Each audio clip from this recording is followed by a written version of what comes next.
Shalom Bapak Ibu di dalam Tuhan. Kembali kita bertemu di dalam ibadah online di rumah kita masing-masing. Walaupun kita belum dapat bertemu di gereja, puji Tuhan kita masih diberikan kesehatan. Dan hari ini kita juga akan memperingati Hari Pentakosta, di mana Allah mencurahkan Roh Kudus kepada umat-Nya. Sungguh besar anugerahnya bagi kita. Mari kita bersama-sama mengawali ibadah kita dalam saat teduh sejenak. Minta tolong pimpinan Tuhan. Tuhan, ini kami datang untuk kepadamu, hendak memuji-Mu dan mendengarkan firman-Mu. Siapkan hati kami Tuhan, agar senantiasa dapat berpaut kepadamu dan menjadikan Engkau pusat dalam hidup kami dan di dalam ibadah kami pada hari ini. Hanya di dalam nama-Mu kami berdoa. Amin. Mari kita naikkan satu pujian, besar anugerah-Mu.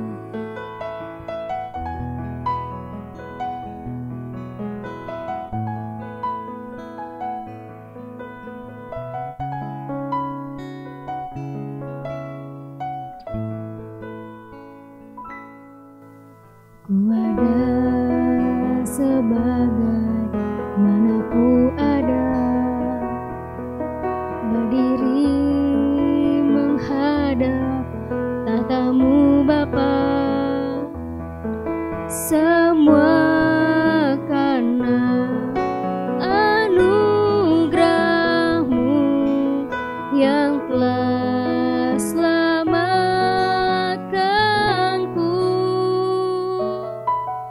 Ku hidup dalam segala kelimpahan, ku layak untuk melayani Tuhan. Semua karena anugerah-Mu tercurah bagiku. Besar anugerah-Mu, berlimpah kasih-Mu.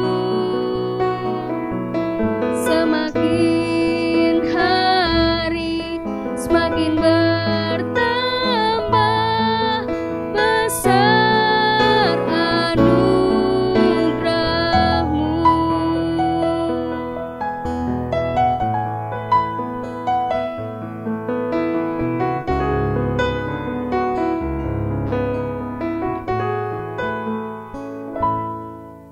Ku hidup dalam segala kelimpahan, ku layak untuk melayani Tuhan. Semua karena anugerah-Mu tercurah bagiku. Besar anugerah-Mu,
Bapak Ibu yang dikasihi oleh Tuhan Yesus, marilah kita memulai ibadah kita dengan berlandaskan pada sebuah pengakuan bahwa pertolongan kita adalah dalam nama Tuhan yang telah menciptakan langit dan bumi. Kasih karunia, rahmat, dan damai sejahtera Allah Bapa dan Kristus Yesus Tuhan kita menyertai kita sekalian. Mulia bagi Bapa. Mulia bagi Bapa, bagi Anak serta Roh Kudus, dari permulaannya, sekarang dan akan jadi selama-lamanya. Amin. Bapak Ibu, saya persilakan duduk kembali. Nats pembimbing kita pada hari ini terambil dari Mazmur 33 ayat yang ke-20 sampai yang ke-22. Demikian firman Tuhan. Jiwa kita menanti-nantikan Tuhan. Dialah penolong kita dan perisai kita. Ya, karena Dia hati kita bersuka cita, sebab kepada namanya yang kudus kita percaya. Kasih setiamu ya Tuhan, kiranya menyertai kami, seperti kami berharap kepadamu. Puji Tuhan, kita bersuka cita mempunyai Allah yang hidup, sehingga kita memiliki pengharapan. Allah yang mau mengampuni dosa kita, meskipun kita melakukan dosa berulang kali. Kita mau masuk ke dalam pengakuan dosa. Allah Bapa kami mau mengakui segala dosa kami, segala kesalahan kami. Ampuni kami jika seringkali kami meminta pengampunan hanya di bibir saja Tuhan. Tilik hati kami jika kami masih sering tergoda dan jatuh ke dalam dosa berulang kali. Ajar kami Tuhan boleh melakukan segala perintah dan kehendak Tuhan. Ajar kami Tuhan, kami boleh juga mengampuni orang yang bersalah kepada kami, seperti kami juga telah diampuni oleh Tuhan. Inilah doa kami Tuhan, hanya di dalam nama Yesus kami berdoa dan bersyukur. Amin.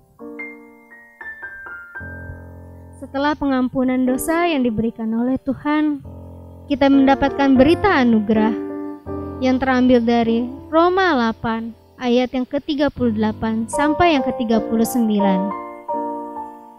Sebab aku yakin bahwa baik maut maupun hidup, baik malaikat-malaikat maupun pemerintah-pemerintah, baik yang ada sekarang maupun yang akan datang, atau kuasa-kuasa, baik yang di atas ataupun yang di bawah, ataupun sesuatu makhluk lain, tidak akan dapat memisahkan kita dari Allah yang ada dalam Kristus Yesus Tuhan kita.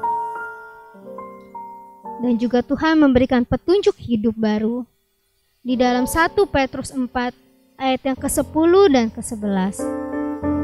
Demikianlah firman Tuhan, layanilah seorang akan yang lain sesuai dengan karunia yang telah diperoleh tiap-tiap orang sebagai pengurus yang baik dari kasih karunia Allah. Jika ada orang yang berbicara, baiklah ia berbicara sebagai orang yang menyampaikan firman Allah. Jika ada orang yang melayani, baiklah ia melakukannya dengan kekuatan yang dianugerahkan Allah, supaya Allah dimuliakan dalam segala sesuatu karena Yesus Kristus. Ialah yang empunya kemuliaan dan kuasa sampai selama-lamanya. Amin. Puji Tuhan, bahwa Allah kita yang kita sembah, yang kita percaya, menjanjikan suatu anugerah yang luar biasa.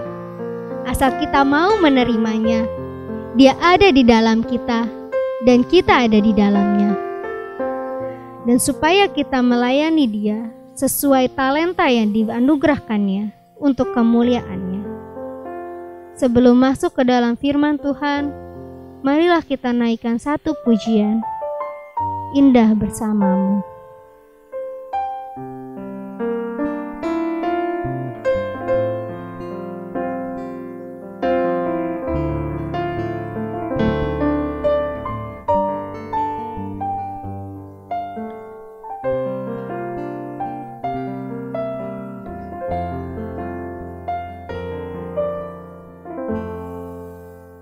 Hanya dekat Allahku, rasa tenang hatiku, Kau sertai jalanku sepanjang hidupku.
Bapak Ibu saudara-saudara dikasihi Tuhan, selamat pagi, shalom bagi kita semua. Saya percaya bahwa kita semua ada dalam keadaan baik hari ini.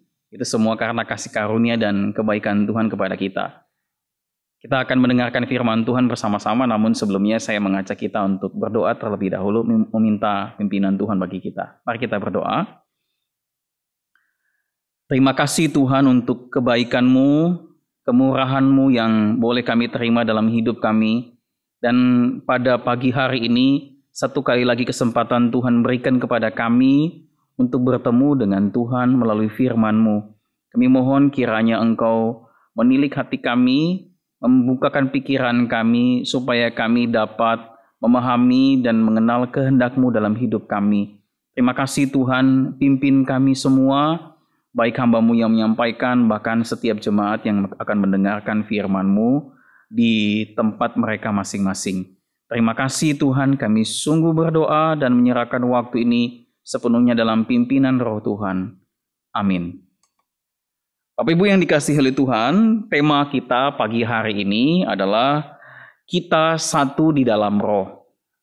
Tema yang diberikan kepada kita adalah kita satu di dalam Roh. Saya mengajak kita untuk membuka Alkitab kita dari 1 Korintus pasal 12 ayat yang pertama hingga ayat yang ke-11. 1 Korintus 12 ayat pertama hingga ayat yang ke-11. Demikian tertulis. Sekarang tentang karunia-karunia roh. Aku mau saudara-saudara supaya kamu mengetahui kebenarannya. Kamu tahu bahwa pada waktu kamu masih belum mengenal Allah, kamu tanpa berpikir ditarik pada berhala-berhala yang bisu. Karena itu aku mau meyakinkan kamu bahwa tidak ada seorang pun yang berkata-kata oleh Roh Allah dapat berkata, terkutuklah Yesus. Dan tidak ada seorang pun yang dapat mengaku Yesus adalah Tuhan selain oleh Roh Kudus. Ada rupa-rupa karunia tetapi satu Roh. Ada rupa-rupa pelayanan tetapi satu Tuhan. Ada berbagai-bagai perbuatan ajaib, tetapi Allah adalah satu yang mengerjakan semuanya dalam semua orang. Tetapi kepada tiap-tiap orang dikaruniakan penyataan Roh untuk kepentingan bersama.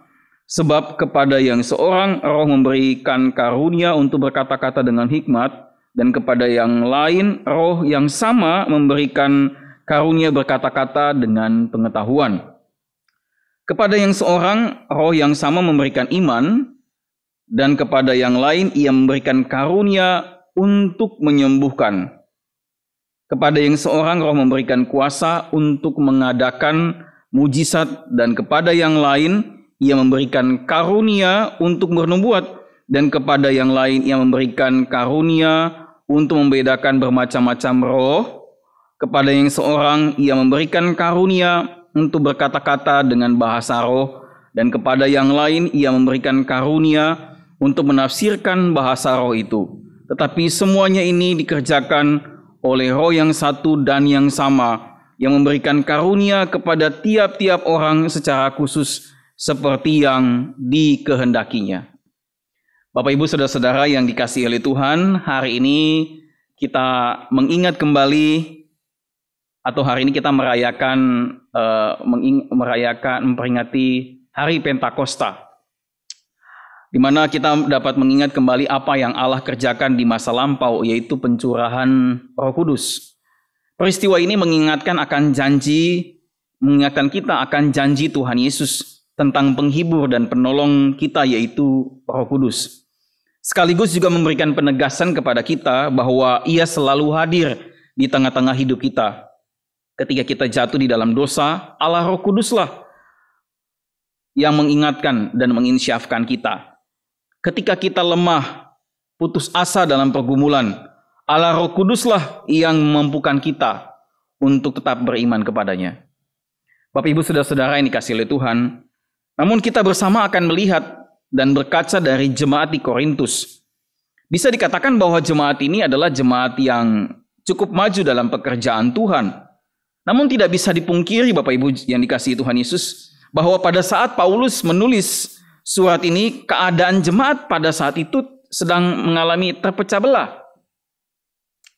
Nah, sebagai info bagi kita bahwa jemaat ini terbentuk ketika Paulus dalam perjalanannya yang kedua. Banyak orang di kota Korintus menjadi percaya melalui pemberitaan Injil Paulus.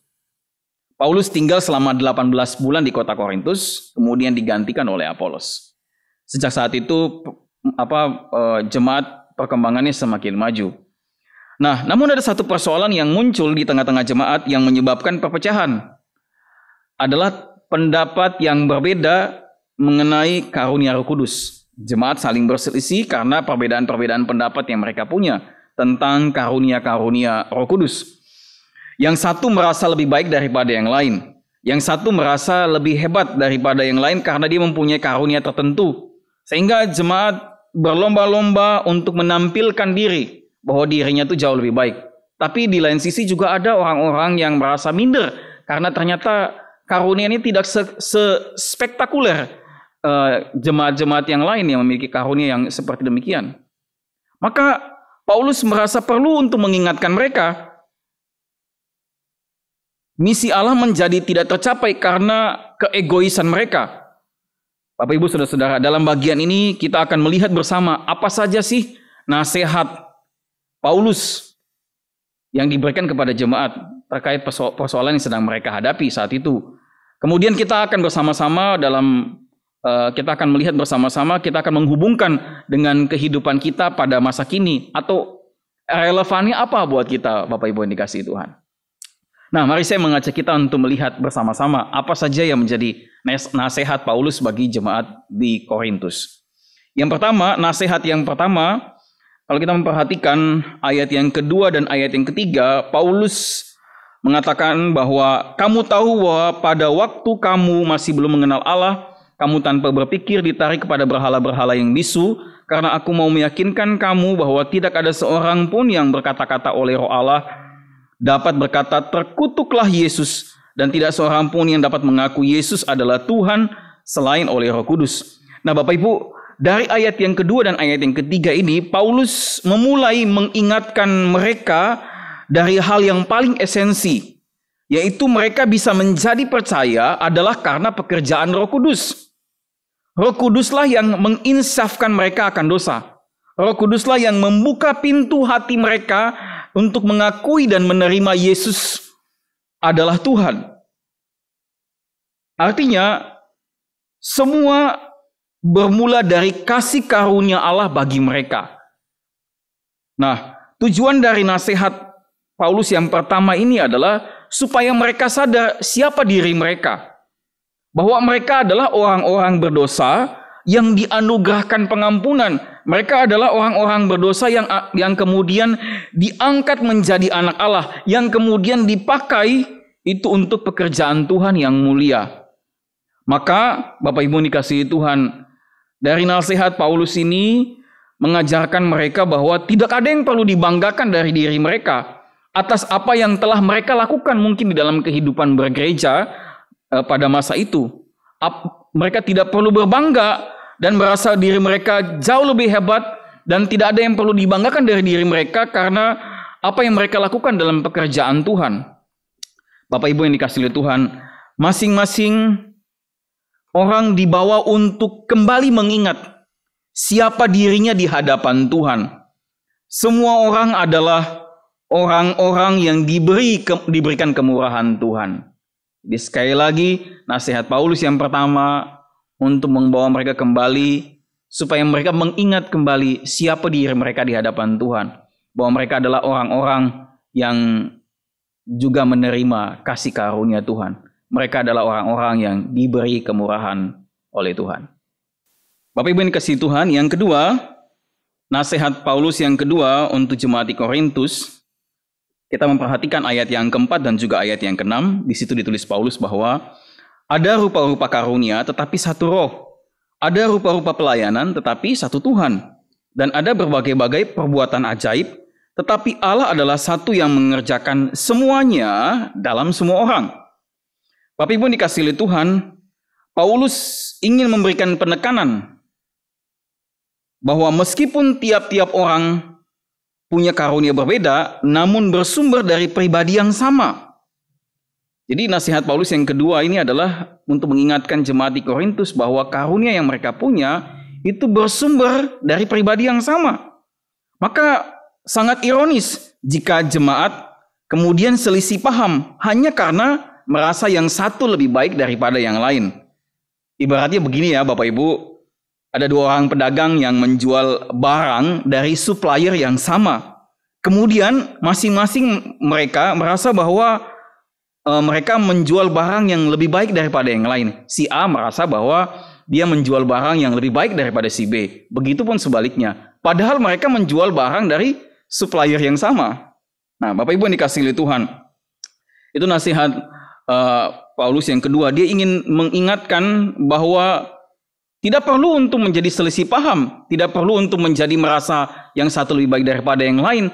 Toh karunia yang diberikan kepada mereka itu bersumber dari pribadi yang sama, yaitu Roh Kudus itu sendiri. Yang ketiga, Bapak Ibu dikasihi Tuhan, dalam ayat yang ke-6 dan ayat yang ke-7 dituliskan Paulus, dan ada berbagai-bagai perbuatan ajaib, tetapi Allah adalah satu yang mengerjakan semuanya dalam semua orang, tetapi kepada tiap-tiap orang dikaruniakan penyataan roh untuk kepentingan bersama. Bapak Ibu yang dikasihi Tuhan Yesus, karena karunia itu bersumber dari sumber yang sama, maka sudah pasti atau sudah tentunya memiliki tujuan yang sama dengan dari mana sumber itu berasal, dari mana karunia itu berasal. Paulus justru ingin mengingatkan jemaat bahwa karena karunia itu bersumber daripada Allah itu sendiri, maka pasti tujuannya pun diberikan karunia itu sama dengan tujuan Allah. Ayat yang ke-7 dituliskan oleh Paulus dengan begitu jelas. Tujuannya adalah untuk kepentingan bersama. Bapak Ibu yang dikasihi Tuhan, secara harafiah kalimat untuk kepentingan bersama ini juga bisa berarti menjadi berguna bagi semua atau untuk kebaikan bersama. Maka tidak heran kalau kita membaca mulai dari ayat yang ke-12, Paulus itu menggunakan contoh bagian tubuh manusia untuk menggambarkan uniknya tubuh Kristus, yaitu kita gerejanya. Bahwa tidak mungkin satu bisa berdiri tanpa ada yang lain. Sehingga penting, Bapak Ibu dikasihi Tuhan, jika keragaman karunia dimaksudkan untuk kepentingan bersama, maka apa yang terjadi di tengah-tengah jemaat Korintus merupakan sesuatu yang sangat ironis. Keragaman yang seharusnya mempersatukan, gitu ya, perbedaan-perbedaan karunia yang seharusnya mempersatukan, ternyata itu justru menjadi sumber konflik. Karena kenapa Bapak Ibu dikasihi Tuhan? Karena kesombongan dan kesalahpahaman sebagian jemaat terhadap karunia-karunia tertentu. Ada yang merasa bahwa dia memiliki karunia-karunia yang spektakuler, lebih hebat daripada yang lain. Sedangkan yang satu merasa minder karena dia memiliki karunia yang tidak sespektakuler jemaat yang lain. Rasanya biasa-biasa saja karunia yang dia punya, gitu kan ya. Dan kesombongan dan kesalahpahaman ini membutakan mata rohani mereka, sehingga mereka tidak mampu melihat tujuan Allah yang agung di balik semua karunia yang Tuhan berikan kepada mereka. Bapak Ibu yang dikasihi Tuhan, sehingga berpijak pada hal ini, kita melihat dalam pasal yang ke-13, 1 Korintus 13, Paulus menegaskan dengan penting bahwa percuma banyak karunia tetapi tidak disertai dengan kasih, semuanya akan menjadi sia-sia, semuanya akan menjadi percuma. Bapak Ibu dikasihi Tuhan, kepemilikan karunia yang beragam dan spektakuler tidak akan mencapai tujuannya apabila tidak didorong atau tidak didasarkan oleh kasih. Sehingga Bapak Ibu yang dikasihi oleh Tuhan Yesus, sebagian jemaat Korintus bukan hanya tidak mau memikirkan kebaikan seluruh jemaat, mereka bahkan memanfaatkan karunia-karunia rohani yang Tuhan anugerahkan kepada mereka untuk kepentingan diri mereka masing-masing. Mereka lupa bahwa siapa yang memberikan karunia tersebut dan untuk apa karunia tersebut diberikan. Bapak Ibu dikasihi oleh Tuhan, yang nasihat Paulus yang keempat adalah yang berikutnya, bahwa karunia yang mereka terima itu adalah kedaulatan Roh Kudus. Dalam ayat yang ke-7 sampai ayat yang ke-11, kalimat yang sama diulang-ulangi oleh Paulus, yaitu Roh Kudus memberikan. Kalau kita membaca dari ayat yang ke-7 hingga ayat yang ke-11, kita akan menemukan kalimat tersebut. Kalimat ini diulang-ulang oleh Paulus untuk memberikan penegasan bahwa karunia yang diberikan itu adalah kedaulatan Roh Kudus. Bukan mau-maunya jemaat, tetapi justru karena kerelaan hati roh Tuhan. Itu berarti bahwa tidak ada istilah kepemilikan khusus, bahwa ada hamba Tuhan khusus karunia kesembuhan, ada hamba Tuhan khusus punya karunia A, punya karunia B. Tidak demikian Bapak Ibu. Tidak ada istilah kepemilikan khusus terhadap suatu karunia. Karena tidak ada satupun karunia memang harus dimiliki oleh setiap orang. Gitu ya. Tetapi bergantung pada karunia apa yang hendak diberikan oleh Roh Kudus untuk kepentingan bersama, untuk tujuan Allah bagi gerejanya, gitu ya. Jadi karunia sifatnya tidak permanen dalam diri seseorang, gitu ya. Tetapi semuanya bergantung pada tujuan Allah melalui jemaat, melalui orang-orang yang diberikan karunia tersebut. Bapak Ibu dikasihi oleh Tuhan, maka Paulus menasehatkan jemaat agar tidak sombong jika diberikan karunia-karunia yang sepertinya spektakuler, ataupun jemaat untuk membuang rasa minder jika karunia yang diberikan dianggap oleh yang lain sepertinya biasa-biasa saja. Bapak Ibu yang dikasihi Tuhan, tidak ada tempat yang terlalu rendah atau terlalu tinggi dalam melayani Tuhan. Semuanya sama, diberikan menurut kerelaan hati untuk kemuliaan Allah. Saya yang berdiri menyampaikan firman Tuhan ini tidak jauh lebih tinggi dari orang yang bertugas menerima tamu atau mengedarkan kantong persembahan. Yang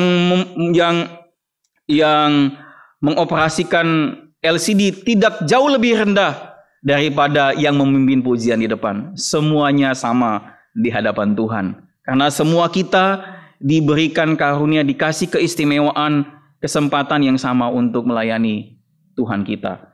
Bapak Ibu dikasihi Tuhan, sehingga pertanyaannya hari ini adalah apa relevannya buat kita masalah di jemaat Korintus, kemudian pentingnya buat kita untuk kita pahami hari ini apa. Yang pertama, saya mengajak kita untuk melihat relevansi nasihat Paulus ini dengan kehidupan bergereja kita hari ini. Yang pertama Bapak Ibu dikasihi Tuhan, pada awal tadi saya sudah sampaikan bahwa Paulus memulai nasihatnya ini dengan mengingatkan jemaat untuk menyadarkan mereka siapa diri mereka di hadapan Tuhan. Bahwa mereka tidak seorang pun di antara mereka yang dapat mengaku, dapat percaya bahwa Yesus itu adalah Tuhan selain daripada pekerjaan Roh Tuhan.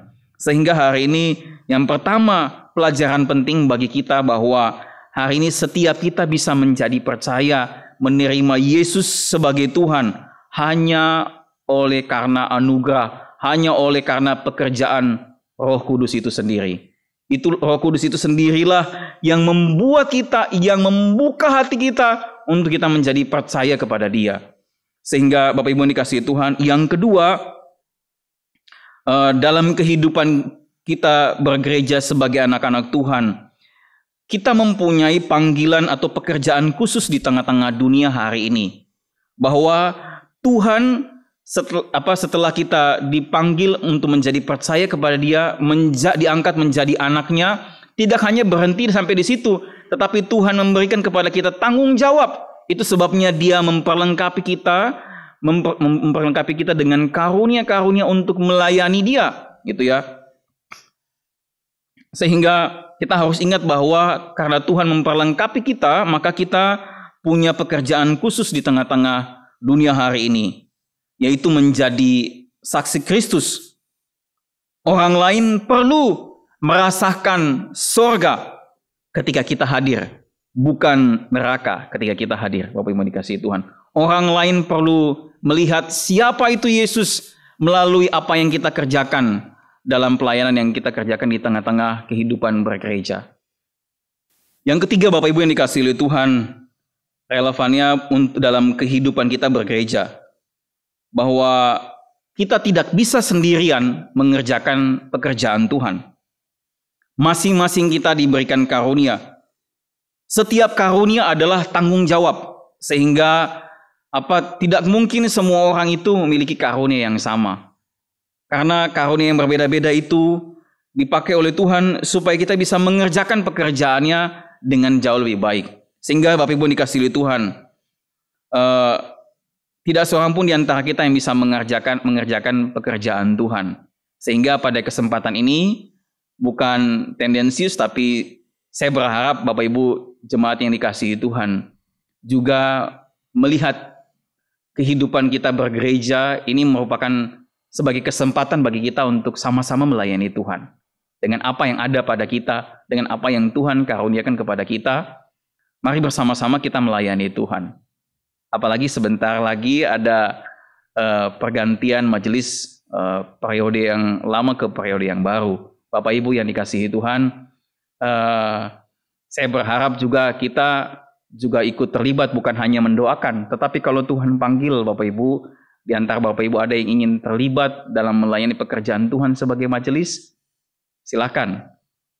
Kita bisa sama-sama bergandengan tangan untuk berjalan bersama-sama mengiringi Tuhan menuju tujuan Tuhan bagi gereja kita. Bapak Ibu dikasihi Tuhan, kemudian apalagi relevannya buat kita apa yang dikatakan oleh Paulus? Bapak Ibu dikasihi Tuhan, pola pikir yang sama mengenai karunia, bahwa karunia itu adalah pemberian, dikerjakan berasal dari sumber yang sama. Tujuannya adalah bicara soal bukan tujuan Tuhan itu sendiri ketika karunia itu diberikan. Maka apa yang disampaikan oleh Paulus ini juga bukan hanya relevan bagi kehidupan bergereja, bagi kehidupan pelayanan di tengah-tengah jemaat Tuhan, tetapi juga begitu relevan bagi kehidupan kita sehari-hari. Poin pentingnya adalah Bapak Ibu dikasihi Tuhan, relevannya bagi kehidupan kita sehari-hari. Yang pertama adalah kita harus ingat selalu bahwa hidup kita ini adalah pemberian Tuhan. Segala pencapaian kita, materi, pengetahuan yang kita punya hari ini hanya pemberian atau titipan. Gitu ya Bapak Ibu. Sehingga hidup ini bukan lagi tentang apa yang saya mau, apa yang saya kehendaki, tetapi justru tentang apa yang Allah mau. Justru tentang apa yang menjadi tujuan Tuhan melalui hidup kita. Meskipun ini tentang masa depan anak kita. Meskipun ini tentang pekerjaan kita. Meskipun ini mengenai rumah tangga kita. Meskipun ini mengenai masa depan kita. Tapi semuanya kita harus kembali berpulang pada sebuah tujuan tertinggi dalam hidup kita, yaitu tujuan Allah itu sendiri. Bapak Ibu dikasihi Tuhan, yang ketiga, relevannya buat kita apa Bapak Ibu? Yang ketiga, dalam kehidupan kita sehari-hari, bahwa kita tidak akan pernah bisa hidup sendirian. Kalau ada orang yang berkata bahwa saya nggak perlu orang lain, semua saya bisa kerjakan sendiri. Menurut saya itu sebuah pernyataan yang tidak alkitabiah.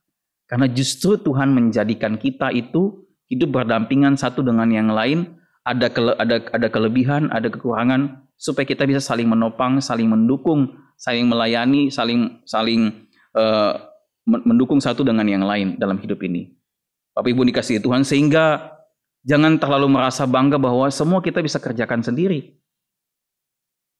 Bapak Ibu dikasihi Tuhan, atau kita merasa bahwa untuk apa bergantung kepada manusia? Memang betul kita bukan bergantung kepada manusia, tapi kita bergantung kepada Allah melalui orang-orang yang Tuhan tempatkan di sekeliling kita. Bapak Ibu dikasihi Tuhan, ketika kita menjadi gerejanya, menjadi anak-anak Tuhan, maka harusnya kita sadar bahwa kita menuju pada tujuan yang sama, yaitu tujuan Allah, bukan tujuan kita, yaitu supaya Allah dimuliakan melalui hidup kita. Hidup kita hanyalah titipan, hidup kita adalah pemberian Tuhan, sehingga mari kita pergunakan dengan maksimal, bukan untuk diri kita sendiri, tapi untuk kemuliaan Tuhan. Meskipun cara Allah memakai kita untuk memuliakan Dia adalah berbeda-beda, karunia yang berbeda-beda, kelebihan yang berbeda-beda, namun Tuhan sedang memakai kita untuk menuju tujuan yang sama, supaya melalui hidup kita namanya dipermuliakan. Tuhan memberkati Bapak Ibu sekalian. Bapa kami yang di sorga, terima kasih untuk kebenaran firman Tuhan yang sudah kami dengarkan tadi. Mengingatkan siapa diri kami di hadapan Tuhan adalah orang-orang yang berdosa, yang menerima kemurahan Tuhan. Sehingga apa yang kami punya hari ini, hidup kami hari ini adalah semata-mata pemberian Tuhan. Sehingga tolonglah kami supaya kami dapat belajar berkaca dari jemaat di Korintus, supaya kami tidak merasa bahwa kami lebih baik daripada orang yang lain, ataupun kami merasa lebih rendah, merasa lebih tidak berguna dibanding orang yang lain. Semua kami diangkat menjadi anak Tuhan, dipakai dan dipakai untuk pekerjaan Tuhan, dipanggil untuk tujuan Tuhan yang mulia dalam seluruh hidup kami. Terima kasih Tuhan, ajarkan kami juga untuk belajar saling mendukung, saling menopang satu dengan yang lain, baik itu di tengah-tengah kehidupan kami bergereja, di tengah-tengah kehidupan kami berumah tangga, di tengah-tengah pekerjaan dimanapun kami berada, supaya melalui apa yang kami kerjakan secara bersama-sama dengan saling mendukung satu dengan yang lain, nama Tuhan semakin dipermuliakan. Terima kasih Tuhan, pada kesempatan ini kami mau menaikkan syafaat kami kepada Tuhan, baik itu bagi pergumulan bangsa kami hari ini, secara khusus Tuhan untuk perpanjangan PSBB hingga tanggal 4 Juni mendatang, kami serahkan dalam tangan Tuhan.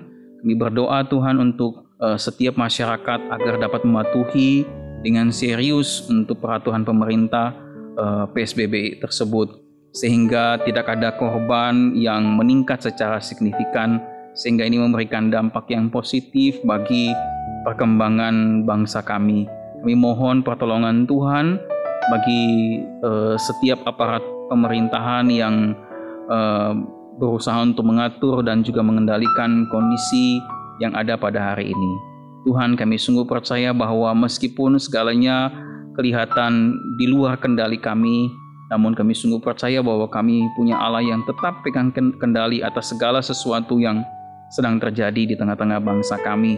Bahkan juga rencana pemerintah untuk membuka kembali beberapa sektor, baik itu di sektor perekonomian, tempat-tempat penjualan untuk usaha-usaha yang harus dibuka kembali, bahkan sektor pendidikan, kami serahkan dalam tangan Tuhan, supaya pemerintah dengan bijak mengatur semua protokol yang ada, sehingga setiap masyarakat boleh ada dalam keadaan tetap ada dalam keadaan yang baik. Terima kasih Tuhan. Kami juga pada kesempatan ini mau mendoakan juga untuk proses pemilihan majelis di dalam gereja kami pada hari ini. Kami mohon pimpinan Tuhan bagi setiap panitia yang sudah ada, yang sedang menggumulkan, yang sedang mendoakan, supaya Tuhan menunjuk kepada mereka orang-orang yang tepat sesuai dengan kehendak Tuhan, sehingga melalui orang-orang yang sudah dipilih oleh Tuhan, pekerjaan Tuhan di gerejamu semakin baik, semakin maju, dan kami semakin hari semakin menuju pada tujuan Tuhan bagi gerejamu. Terima kasih Tuhan Yesus. Kami sungguh berdoa juga untuk setiap jemaat Tuhan hari ini yang ada dalam berbagai pergumulan. Tuhan tahu apa yang sedang mereka hadapi, baik itu pergumulan kesehatan, yang sakit kami mohon kiranya Tuhan berkenan jamah dan Tuhan berikan kesembuhan. Yang sedang putus asa, Tuhan berikan kekuatan, Tuhan bangkitkan kembali. Yang sedang ada dalam kesulitan, Tuhan berikan jalan keluar sehingga menang atas setiap pergumulan yang ada. Terima kasih Tuhan, kami sungguh berdoa dan menyerahkan setiap jemaat-Mu. Biarlah kami boleh terus mengingat bahwa ada Allah yang terus bersama dengan kami. Apa yang kami peringati hari ini sebagai pencurahan Roh Kudus, ini merupakan penyataan dan juga penegasan kepada kami bahwa Allah tidak pernah sekalipun meninggalkan kami. Terima kasih Tuhan Yesus, dan pada kesempatan ini juga kami mengucap syukur karena dalam minggu ini ada saudara-saudara kami yang Tuhan telah tambahkan setahun usia, baik itu Ibu Mirna Peggy, dan juga saudara Andri Avantris. Terima kasih Tuhan untuk kedua saudara kami ini yang berulang tahun. Kiranya Tuhan terus menambahkan hikmat kepada mereka supaya di tengah-tengah kondisi hari ini mereka semakin berharap dan bergantung kepada Tuhan dalam hidup mereka. Segala yang menjadi rencana mereka, cita-cita dan harapan mereka, kami serahkan dalam tangan Tuhan. Biarlah Tuhan membawa mereka sesuai dengan rencana Tuhan bagi hidup mereka masing-masing, baik bagi keluarga, pekerjaan, bahkan juga masa depan hidup mereka. Terima kasih Tuhan, inilah seluruh doa kami, permintaan kami kepada Tuhan. Kami sungguh percaya bahwa Tuhan mendengar dan pasti menjawabnya seturut dengan kehendak-Mu dalam hidup kami. Kami bersyukur dan kami berdoa hanya dalam nama Tuhan kami Yesus yang mengajarkan kami berdoa.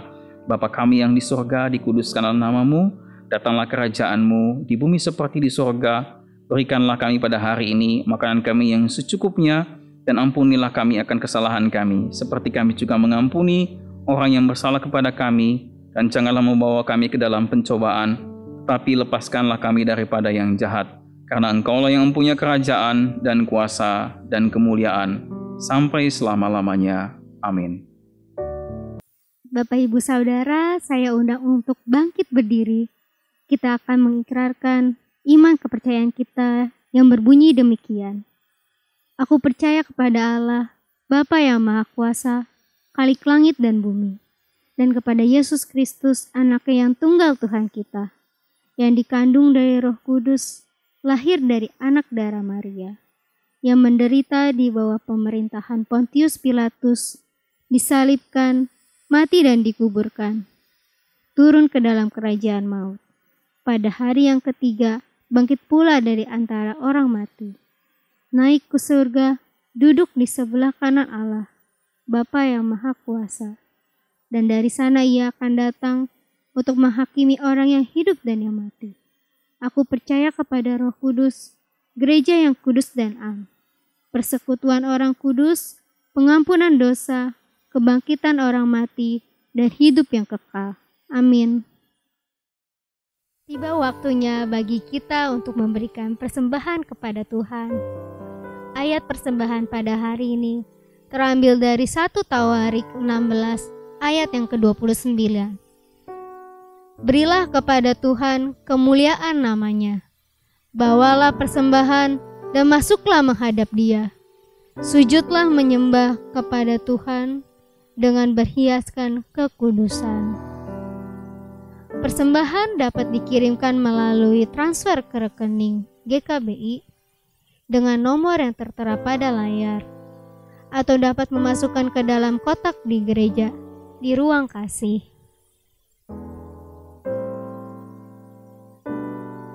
Dan sekilas warta untuk pada hari ini terkait pemilihan penatua GKBI periode 2021-2024 akan dilaksanakan mulai hari ini 31 Mei sampai 14 Juni.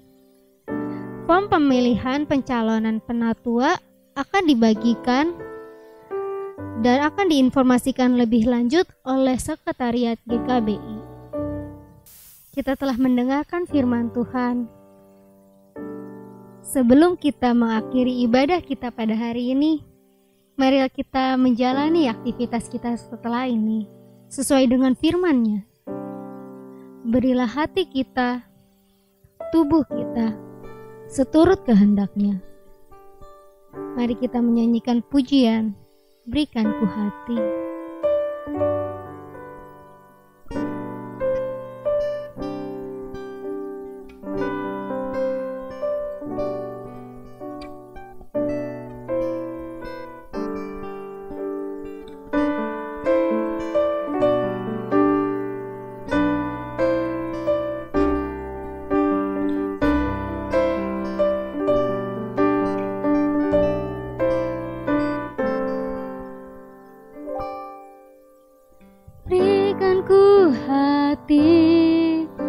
Seperti hatimu yang penuh dengan belas kasihan. Berikan Berikanku mata seperti matamu, memandang tuaian di sekelilingku. Berikanku tanganmu untuk melakukan tugasmu. Berikanku kakimu melangkah dalam rencanamu. Berikanku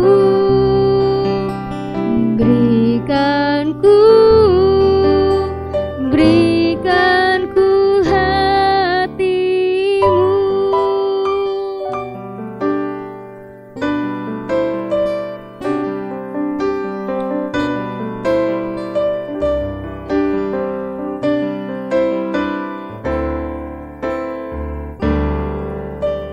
Berikanku hati seperti hatimu, yang penuh dengan belas kasihan. Berikanku mata seperti matamu, memandang tuaian di sekelilingku. Berikanku tanganmu untuk melakukan tugasmu. Berikanku kakimu melangkah dalam rencanamu.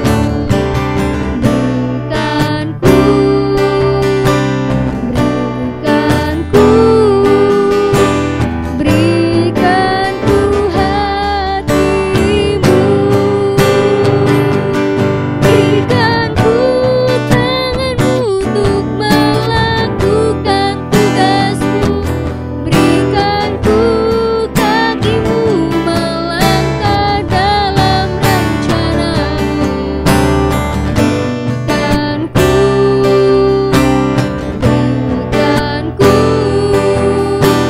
Berikanku hatimu.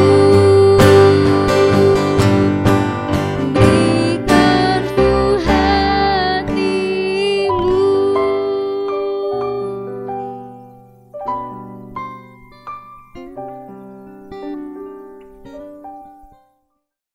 Bapak Ibu yang dikasihi oleh Tuhan, tetaplah berpegang pada firman Tuhan. Ingatlah selalu siapa diri kita di hadapan Tuhan adalah orang-orang yang selalu dan diberi kemurahan Tuhan. Sehingga marilah kita menjalani hidup ini dengan rasa takut akan Tuhan, dengan rasa syukur di hadapan Tuhan. Dan marilah bersama-sama kita menerima berkat dari Tuhan. Tuhan memberkati kita dan melindungi kita. Tuhan menyinari kita dengan wajah-Nya dan memberi kita kasih karunia. Tuhan menghadapkan wajah-Nya kepada kita dan memberi kita damai sejahtera. Amin. Kepada Allah beri puji. Kepada Allah beri puji, serta kepada Al-Masih. Roh Kudus muliakan, berkuasa dan berkasihan.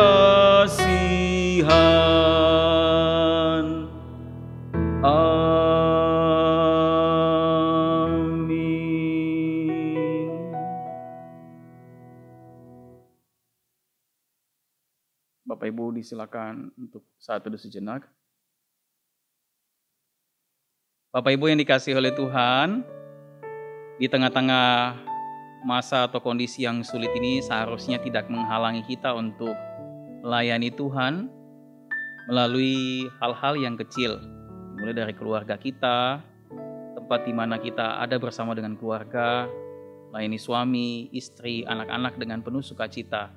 Bahkan juga di tengah-tengah sebagian jemaat ada yang sudah mulai masuk kantor bekerja. Bapak Ibu tetap jaga kesehatan dan tetap bersukacita, karena melalui pekerjaan kita pun kita dapat memberikan yang terbaik untuk Tuhan. Tuhan Yesus memberkati Bapak Ibu sekalian. Shalom.